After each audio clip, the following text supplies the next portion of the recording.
in Washington State.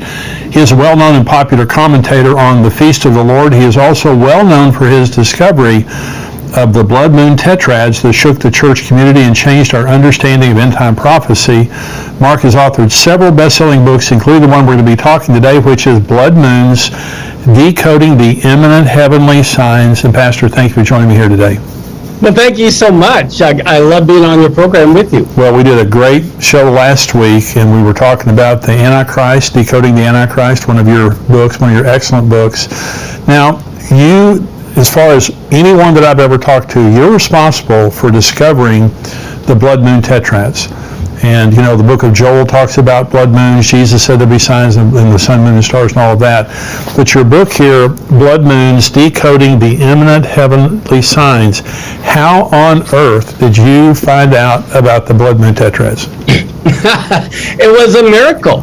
It really was. I love astronomy, and so I was looking at the eclipses, and I had been praying, and it hit me about 4 in the morning when I was in my prayer closet. I used to love to get up and pray around 4 and 5 in the morning, and I've been doing it for a long time, and I also teach on the Feast of the Lord. And so all of a sudden it hit me, I need to go to NASA's website to look at when these eclipses are occurring on the biblical calendar. Because in Genesis 1:14, many people misunderstand that verse, which is so significant. When we think of why did God create the sun and the moon, we think it was for light. But the Bible says the number one reason, go and look in Genesis 1:14, he created the sun and the moon for signs. And then it says for seasons. Well, the problem is English. When we read the word season, we think of winter, spring, summer, or fall. But that Hebrew word doesn't mean that. As a matter of fact, in Leviticus 23, when it talks about the feast of the Lord, that word feast, what do we think of when we think of feast? We think of food. Well, it's the same Hebrew word. So how can that Hebrew word, the same one, be translated as food here and winter in Genesis? It doesn't mean either one. It literally means an appointed time. That's why the biblical calendar for the Jewish people was based on the new moon, because it's on the new moon is the only time you can have a solar eclipse.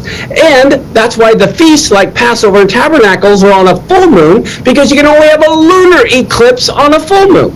So God's calendar isn't the Muslim calendar, the Gregorian calendar, it's the biblical calendar. And so I made that connection, and then I go back and I look, and you wouldn't believe it. The first blood moon happened on Passover. The next one was on Tabernacles. And there was a solar eclipse on Rosh Hashanah, for heaven's sake, 2 weeks before the other lunar eclipse. And then in the next year, there also was a total lunar eclipse on Passover and Tabernacles. And I just was so shocked. I thought, well, how often does that happen? And I looked, and the time it happened before was 1967 and 68 when Israel captured Jerusalem. And the time before that was when Israel became a nation, 1949, 1950. And the time before that was 1492 when all the Jews were kicked out of Spain. And so I just was blown away, and I knew that it had to mean something, and I would never claim that I knew what it meant, but I knew it had great biblical significance. Oh my gosh, I mean, it's just, when I first read your book and began to understand the blood moons, you know, when you read Joel and it says the moon will be turned to blood, the sun will give its light, it's like, you know, the sky's going to fall, you know, I mean, but that's not what it's saying. No. It was saying that there will be signs, like Jesus said, in the sun, moon, and stars. And so the blood moon tetrads makes perfect sense, because that's what God does. You know, exactly. I mean, and he's so orderly, he's so predictable in that sense.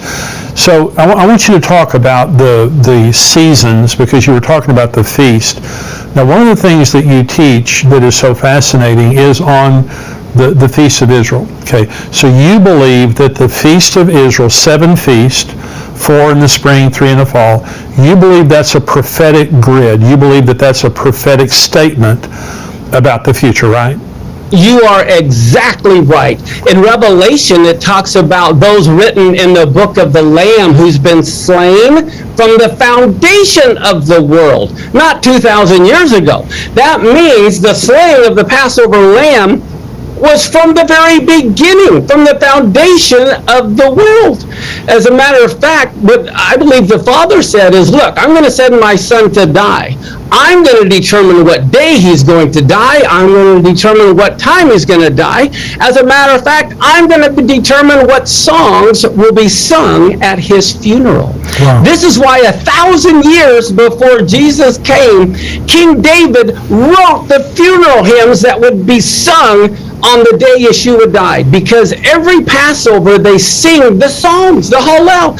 As a matter of fact, many of your listeners know that they sang a hymn and went over to the Mount of Olives out on that night. I can tell you the words to the song they sang, because they sang Psalm 118 as the last hymn at every Passover Seder. So the very words that they sang before it was betrayed and crucified has the verse, this is the stone the builders have rejected, it's become the headstone of the corner. Oh my gosh. So you have Passover. Oh, yeah. And then you have unleavened bread. Right. Okay. Which was the burial. Right. And then you have first fruits. Exactly, the resurrection. All of those have been fulfilled. On the day. On the day. On the very day. And then you have the Pentecost, which happens 50 days. Oh. Yeah. So yeah, that's the Jewish. And so now those have been fulfilled, but now we have 3 that haven't been fulfilled. And so talk about the blood moons, talk about the significance of the next feast, because we were talking about the last program. This next Rosh Hashanah, the Feast of Trumpets, could be very significant. Talk about that. Oh, very significant. Now, if your listeners believe the Lord is the same yesterday, today, and forever, not just in their head, but in their heart, they know he's the same yesterday, today, and forever. If he fulfilled the spring feast to the day of his first coming, he'll fulfill the fall feast to the day of his second coming, which is why we need to know when they occur on our calendar. And just like you can't have Pentecost until he rose from the dead, he's not going to rise from the dead until he's buried, and they're not going to bury him until he died. They're going to be fulfilled in order. So the next feast to be fulfilled is the Feast of Trumpets. Well, do we hear anything about trumpets in Revelation? Of course we do. Mm-hmm. And so the next feast, Yom Kippur, is Israel's National Day of Atonement, the very day when their blinders will be removed. They'll realize Yeshua is the Messiah. And then the next feast is the Feast of Tabernacles, where God tabernacles among men for the 1,000-year reign. Now, the Feast of Trumpets, which is the very next one to be fulfilled, okay, it's also known as Yom Teruah, or the Day of the Awakening Blast. That's right. There's all kinds of scriptures that prove the resurrection of the dead, the rapture, if you want to call it that, will happen on Rosh Hashanah. I mean, some year, we don't know the year. Some year, I don't set dates, I don't know what year. So I have no idea, but I know what will happen on Rosh Hashanah some year. Well, I totally agree with that. And see, and the thing is, for years I heard that Jesus could come at any time. Well, he couldn't die at any time. Exactly. See, exactly. He had to die on Passover. Right. And so to say that the rapture could happen any year. Yes, go. And because it's a 2-day feast, it could happen any of the days. You know. Well, not only that, it's 2 different days every day in the world. Yeah. We have 24 time zones. How can anyone know the day or the hour when there's, at any one time, there's 24 different hours? Well, that's what Jesus said in Luke 17. In that day, there'll be 2 men, or in that night, 2 men will be one bed, 2 people in one bed, one taking one left. In that day, there'll be 2 men standing in the field, because it'll be night some places and day some places. Exactly. Yeah. Exactly. So and it's going to happen around September. That's the English here. But around September of the year, there's going to be the Feast of Trumpets, and there's going to be the rapture, the resurrection of the dead. Now you and there are also other names that you talk about when you talk about Yom Teruah, the awakening blast, all this stuff. But also it's the wedding day of the Messiah. Yes, it's also the coronation of the Messiah. It's the day he's going to be crowned King of Kings and Lord of Lords. And in Leviticus 23, these feasts were called convocations, which in Hebrew is mikra, which literally means a dress rehearsal. So I ask people, do you want to be at the wedding of the Lamb? And they go, yes. I say, then why don't you want to be at the dress rehearsal? That's where we learn our part. Yeah. That's amazing. So let me go back to 2014 and 15 because we're talking about the blood moons. Sure. This is just such a significant point in time in human history that we're looking at. And what I say to people, Pastor, is, every generation has had a sign or signs. Hitler was there, earthquakes, wars, but we're the only generation that has all the signs. Exactly. We have especially Israel, but we have a convergence of all the signs. So going back to Christopher Columbus, who was a Jew, and many people don't know that, but here's the way I've seen the blood moons, because there's 1492, 1493, 1949, 1950, 1967, 1968, and then 2014 and 15. So we understand the first three. But here's the way that I look at it. The 1492 and 1493 was the beginning of God bringing his holy people together. This is the first time since the AD 70 that we see the first beginnings of a gathering there. 1949, 1950 is the Holy Land. The Jews get back the Holy Land. 1967, 1968 is the Holy City of Jerusalem. 2014, 2015 that's the one, to me, is the Holy Temple. There has been, since in the last 3 months, there's been 11,000 Jews ascend the Temple Mount to pray, the most since 2,000 years ago.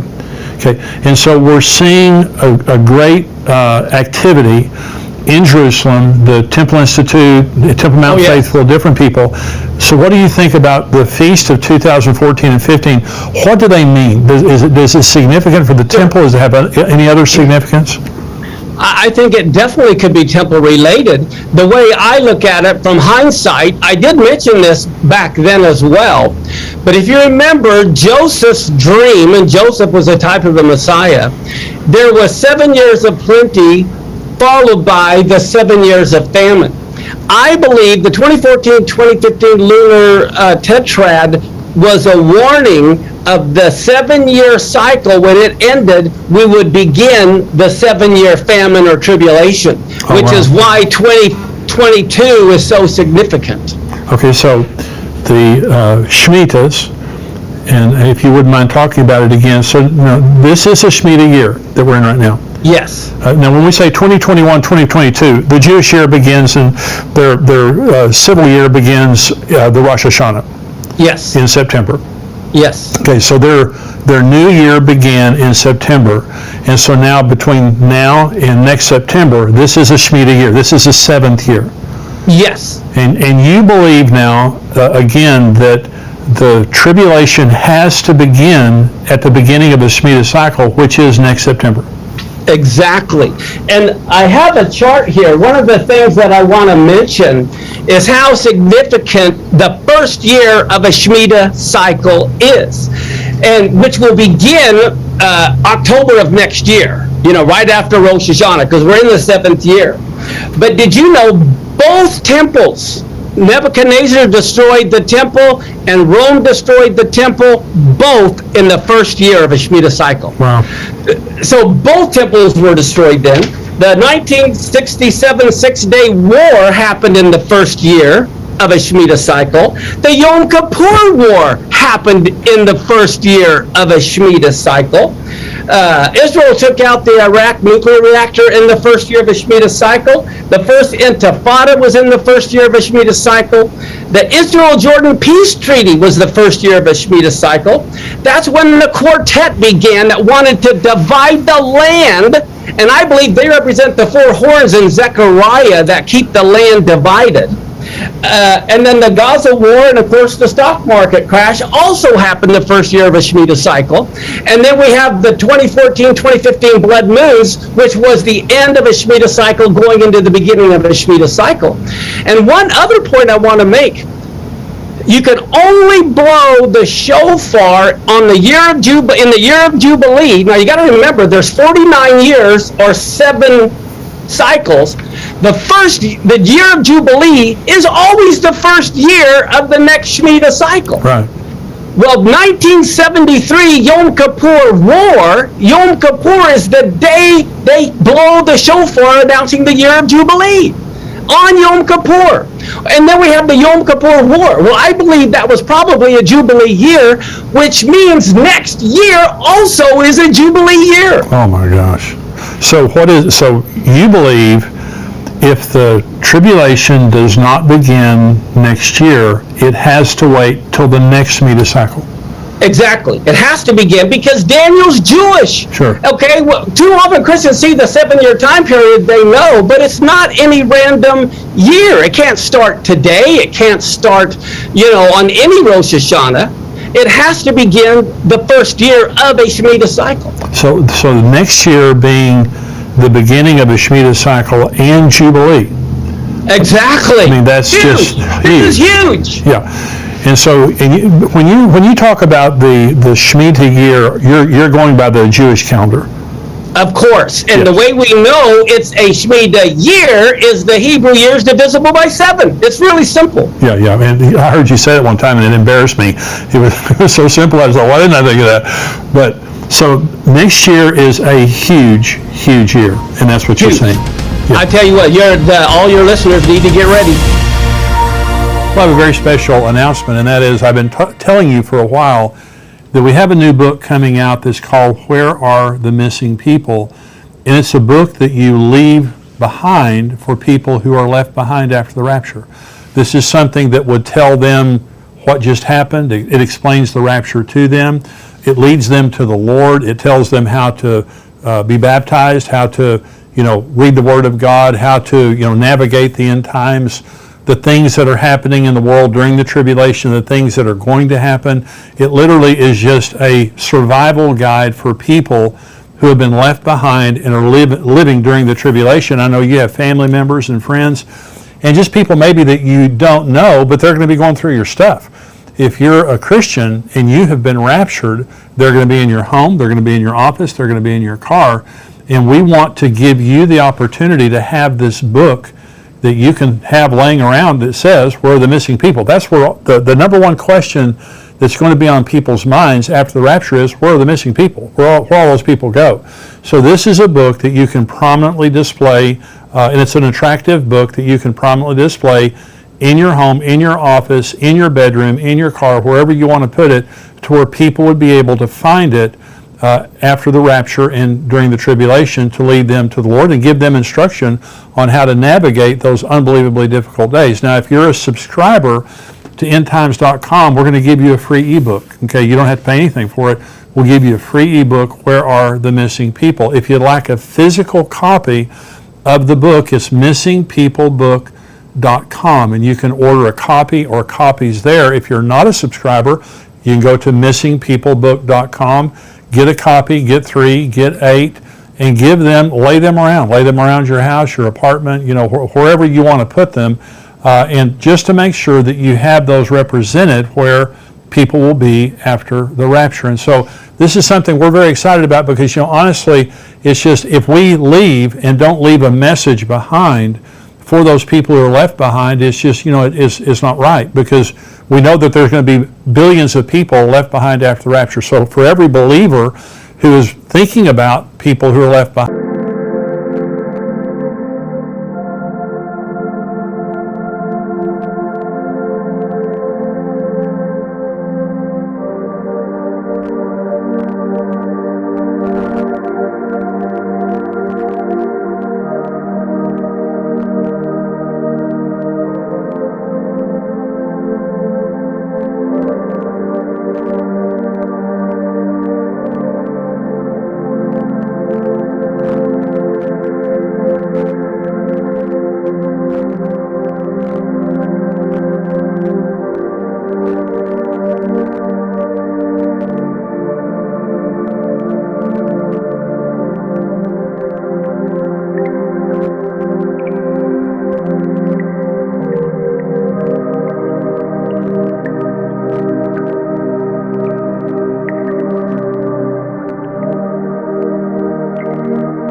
We'll be right